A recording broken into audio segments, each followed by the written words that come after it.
If it weren't for seeing it with my own eyes, I wouldn't have known that such an extraordinary group of women exists in the remote mountains of Guizhou, China.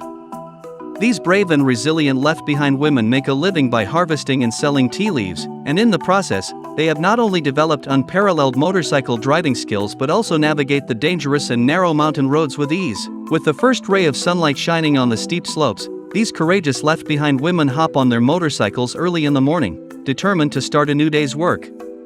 Clad in simple yet sturdy clothing, the motorcycles roar to life as they embark on the challenging mountain roads. These women are intimately familiar with every inch of the winding and bumpy mountain paths.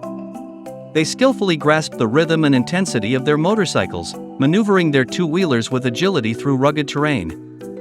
Fearlessly tackling steep uphill climbs and treacherous downhill descents, they maintain balance and stability at all times. Their eyes shimmer with determination and bravery as they face the mountain breeze, forging ahead with unwavering determination.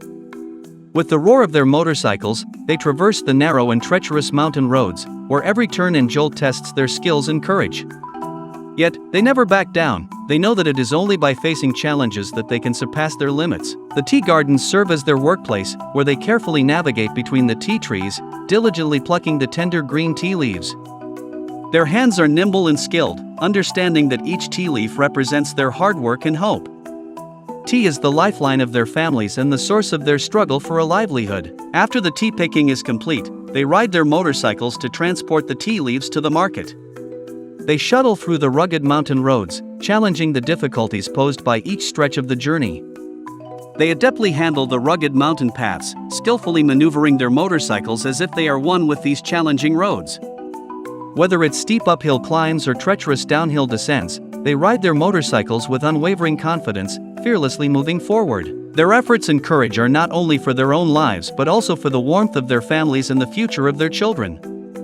They bring the harvested tea leaves to the market, selling them personally, using their sweat and hard work to provide for their families. Their faces radiate with pride and determination because they know that their efforts are meant to give their children a better life and education.